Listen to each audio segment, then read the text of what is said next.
Rich is shot in the leg. He rolls back onto the gunman and yells for someone to help, but he comes. Unfortunately, most people think that everybody will come and help. And sometimes maybe that might be the case, but... Nelson, but I can't lock it out because he's got body armor on and a jacket. Almost 30 seconds later, another person jumps in and restrains the shooter's legs. Police arrive soon after and secure the bank robber. In addition to the suspect in 8 other bank robberies, officers find more weapons and a suicide note. Once Rich hears the news, he knows he made the right decision that day. Had he just been looking for money, and if he was just suicidal, have 2 bullets. But you have 70 in body armor, 2 guns, and a hunting knife because you want a massacre if you don't get away with it. Rich may have saved multiple lives by choosing to fight. If you're faced with the same scenario, these are the split-second tips that may keep you alive. If the option is available, always run, hide, or conceal yourself behind the bulletproof barrier first. Cooperate with demands and don't threaten their plans. And if you have to fight, strike when their back is turned. It was about 3 weeks afterwards before I went, oh my God, I could have died. I believe that I saved lives that day, and I believe that, that God does put people in places to do things. Rich Camp risked it all and almost lost everything. His courage was rewarded.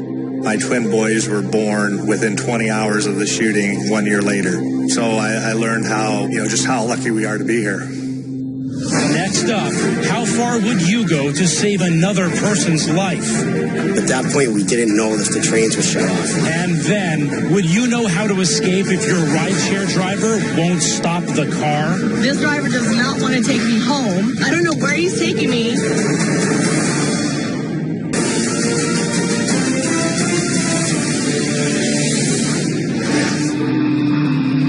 Subways transport millions of commuters every day. On the platform, we jockey for position, pulling and pushing ourselves dangerously close to the edge. Though it's hard to miss, that big yellow strip on most platforms is more than just a visual warning. It's supposed to make you literally feel when you're crossing into the danger zone. It's called truncated dome, and it's the first warning that you shouldn't go any closer to the edge of the platform.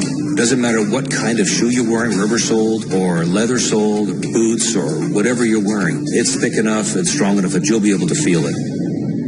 That is, unless you're this man who seems to ignore the warning track. You witness someone fall off the train platform. As a bystander, what would you do?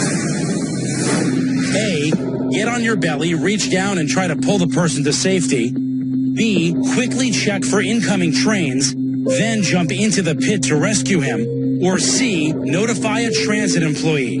Ignoring the danger of a potential inbound train, passengers drop down to help. Luckily, everyone escapes safely. Experts say you should never jump onto the tracks, making option B one potentially deadly gamble. I cannot recommend to anybody that they get on the right of way to try to assist another person. We have one person whose life is in danger already, and I cannot recommend that anybody go down there and endanger their lives as well. C is the correct answer. Notify any station employee. They can stop inbound trains immediately. Every platform has an emergency call button. Push the button, and someone is on the other side of that. They say, what's your emergency? You tell them someone's fallen on the track. Here in Boston's North Station, the warning strip has no effect on this man. He walks right off the platform and is knocked unconscious. In this case, subway worker A.J. Puglisi hears bystanders' cries and runs over to investigate. We just heard a woman start screaming to us, a woman and a man came running down the track like this. There was a guy that fell on the train tracks. There's a guy that fell on the train tracks. At that point, we hadn't seen the inspector come down yet, so we didn't know if the trains were shut off. But there's another danger, and it's every bit as deadly as any inbound train. I think a lot of us understand the term a third rail. We've heard it, certainly. But maybe we don't have a full understanding of what it is. And the third rail is on a subway. It's a bar through which electricity passes, and that is the electricity that powers the train motor. On a subway, the third rail is next to the two rails that the train is going to ride on. AJ's partner joins him on the tracks, even though just one move in the wrong direction could mean a lethal shock from the third rail. My main concern was our safety first. Just don't get too close to him. He was pretty close to the third rail. If he had fell 6 inches more to his left, he'd be dead. Two women rush in and offer to help, increasing the number of people now in danger on the tracks. I'm like, which way is the train coming? I forget which way.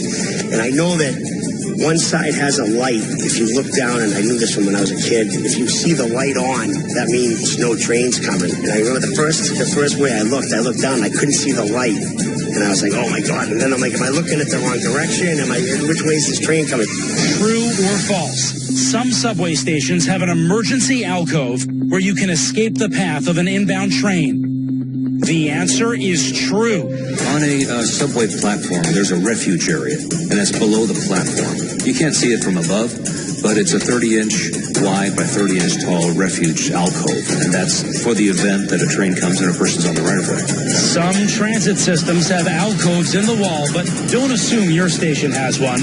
Call your transit authority or check their website for specifics. Together, the rescuers contemplate their next safest move. We didn't know if he broke his neck. That was another concern. We're going to move him, but you know what? We had to get him off the train tracks, and that was the number one concern. This small group of rescuers band together and hoist the man to safety. AJ knows he took risks to help save him, but he also says he'd do it again. I couldn't live with myself if I let something happen to somebody, and I could have made a difference. They made a decision in the spur of the moment that turned out very well, and we're all thankful for that. Even though everything turned out for the best this time, remember the following split-second tips if you're called into action on the subway. Notify any station employee. They can stop inbound trains. If you decide to jump down, look for the emergency alcove found in some transit systems. Never touch the third rail. And if it appears the victim has sustained major injuries, make sure to alert the station employees for assistance. I would have jumped down for anybody, you know what I mean? Because I would hope somebody would do that for me. You don't go to work thinking, oh, I'm going to jump down on the train tracks today and save some guy. I mean, it sounds cliche, but you just do what you're supposed to do. I guess nowadays that's a hero. Coming up, a brazen attempted kidnapping in broad daylight. The guy snatched her so fast. A bite from a deadly cobra. Make the wrong decision, and you could be dead in an hour. Having a bad head stuffed up and having problems breathing.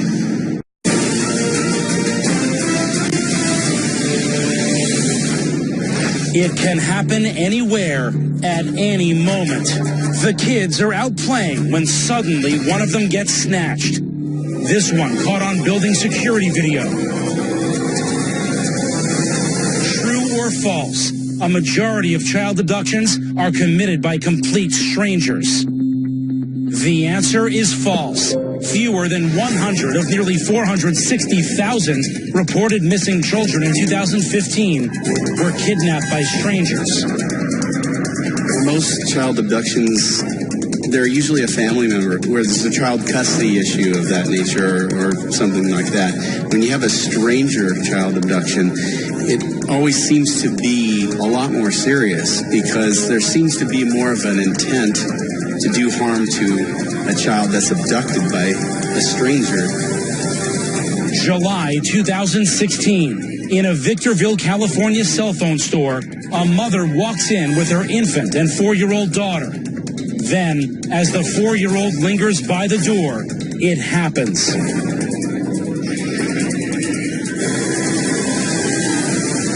The guy happened to be walking by and just snatched her so fast. So fast, customer Terrence Bradshaw barely has a chance to react. I heard the mother yell, "Get away from my child, don't you touch her." It took me a second to realize what was going on.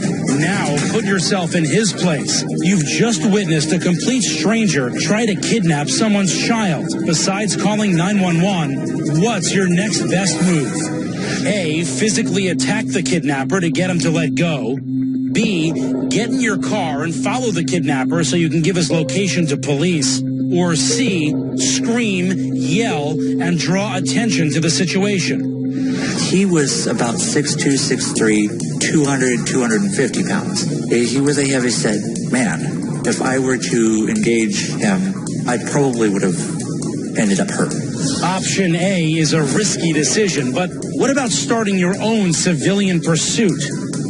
I think following a suspect might be a consideration, but it's obviously a pretty dangerous move, following somebody in a vehicle. The smartest, most effective decision in this case is scream, holler, and make a commotion that will attract help.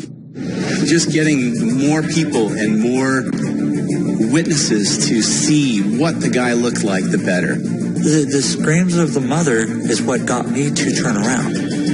Her screaming caused me to yell.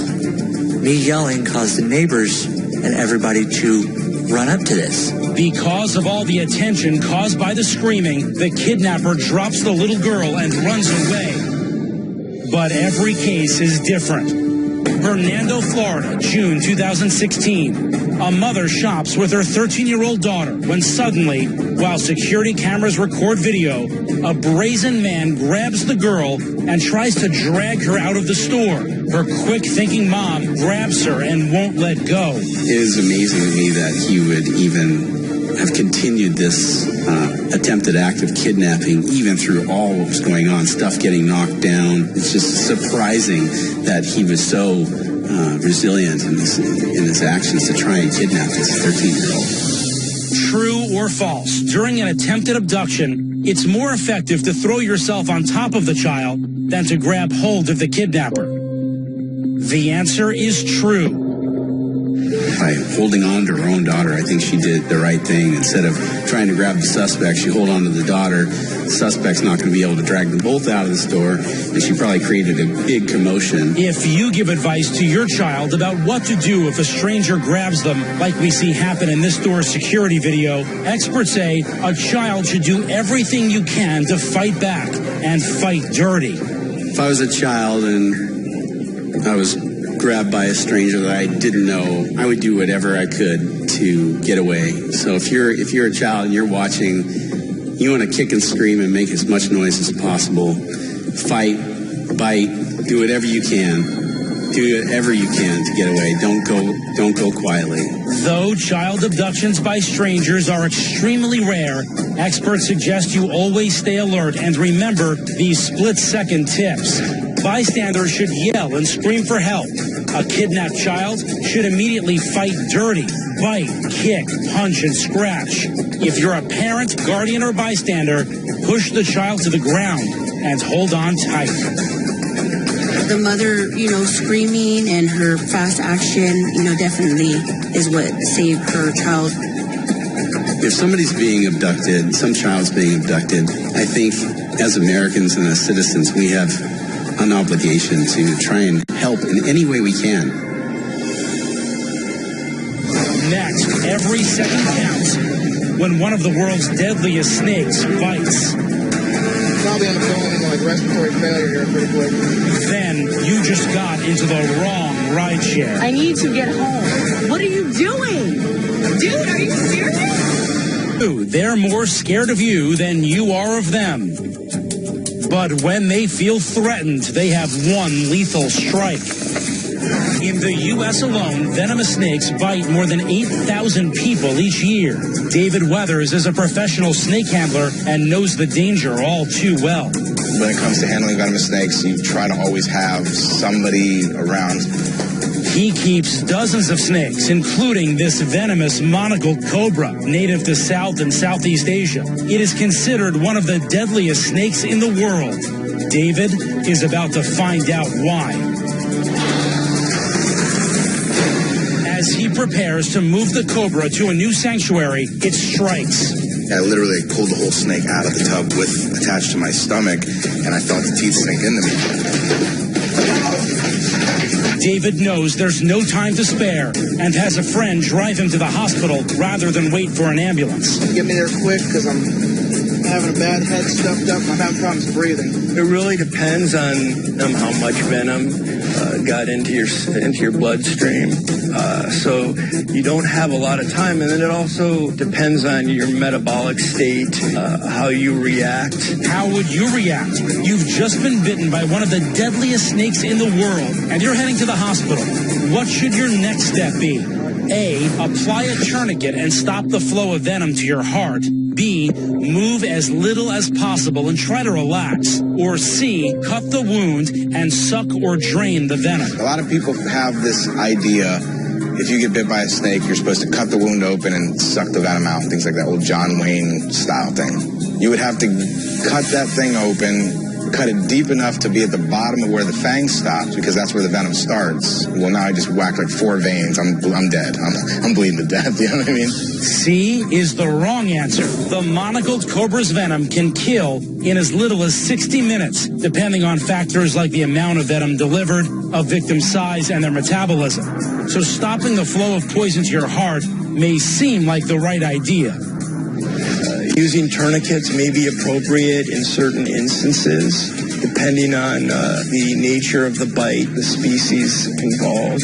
But be careful, because while you may be blocking the flow of venom, you're also cutting off blood flow to your limb, which could lead to irreversible tissue damage and even amputation. For David, it wouldn't be an option anyway, since there's no way to apply a tourniquet across his stomach. The thing that got me mentally traumatized the most was knowing where I got bit and how close it was to a lot of my vitals. And everybody's like, you got bit in the stomach? I'm like, yeah. Still, David knows the correct answer is B. Relax and try to stay calm. You want to stay calm because you're going to just increase your blood pressure and increase the systemic movement of the venom within the bloodstream. I'm going to be okay if I don't get excited, because if you start getting excited, your heart beats faster, the venom reacts faster, you die quicker. But as the venom spreads and traffic slows, staying calm is becoming harder to do. I'm starting to get a little nervous, going, all right, just get me to the hospital. We're running red lights and things. All right, we got to get by it. Man, we got to get by it. If you're bitten by a cobra, it's serious business. You notice underneath the bite, there's a scratch where he went for a second bite. There's a fang mark there and a scratch here. That's where he held on. All that in there's localized venom that's starting to go through my system. Already having trouble breathing. What I think I was feeling was maybe swelling and things going on, because it was really tight, and it felt like somebody was just jabbing a knife at me, and then left it there. And then every once in a while, just give it a little twist. And I'm going to probably end up going into respiratory failure here pretty quick.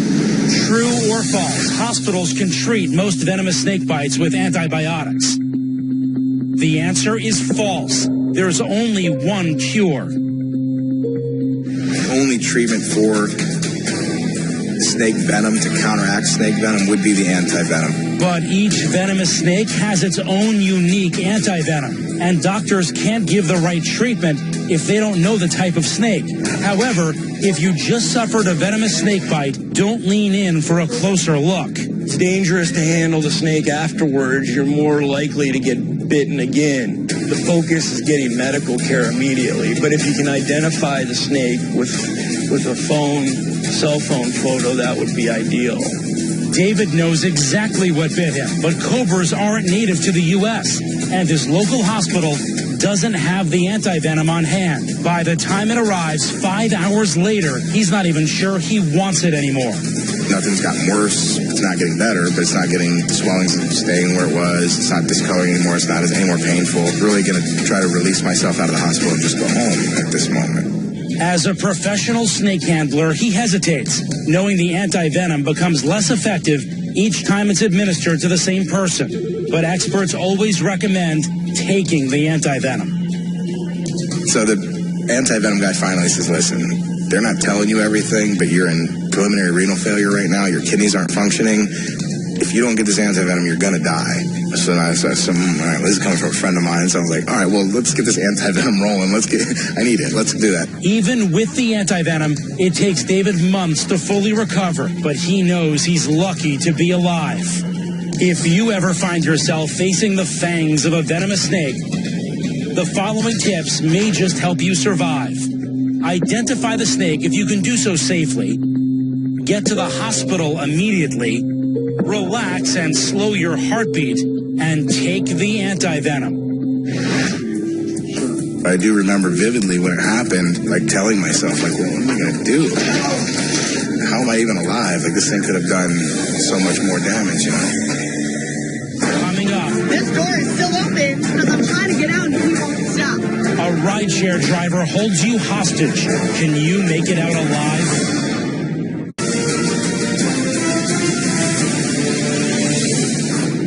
Mother always said, don't get into cars with strangers. Today, millions of people do just that, using a variety of rideshare apps.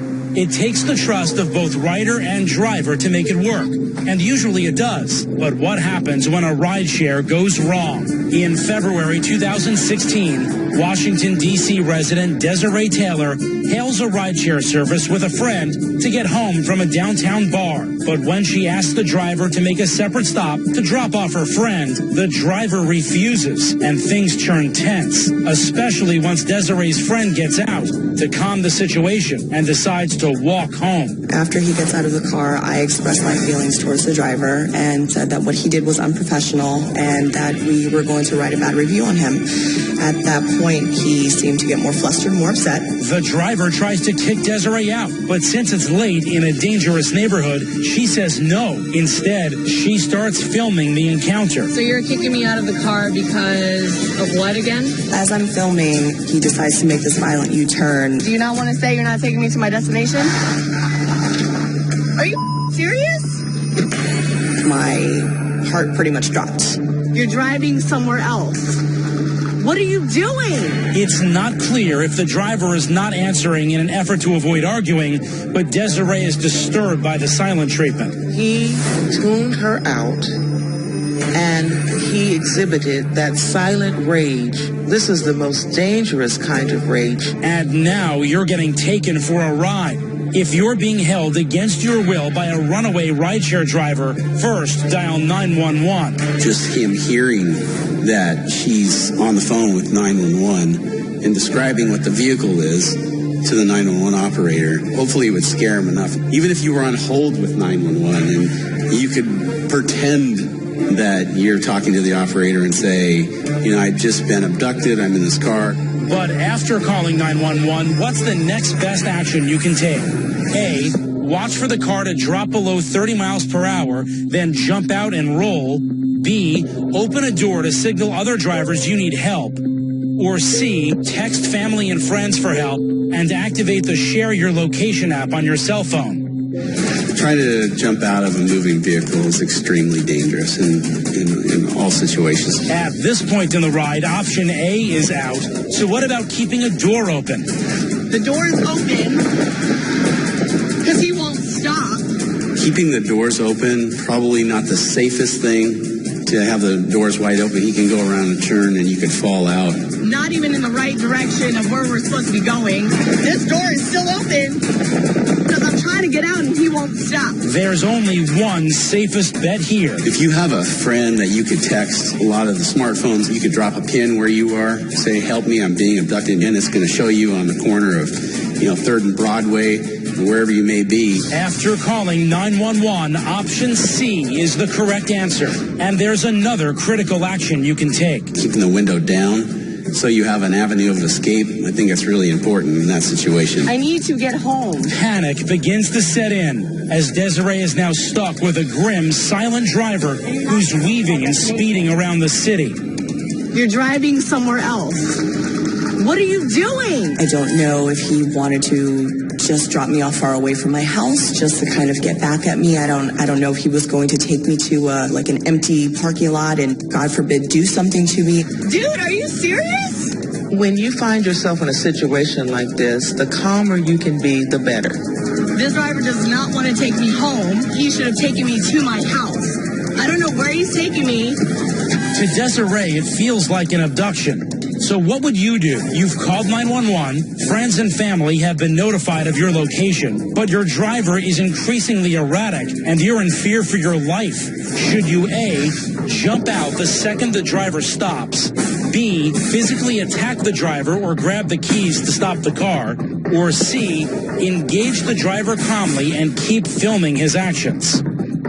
I couldn't reach around to try to, put the car in park. I couldn't reach around to grab the keys. Who knows what he would have done? Disturbing the driver's ability to drive the car, that's probably not a great idea. That could cause a rollover crash or any kind of accident.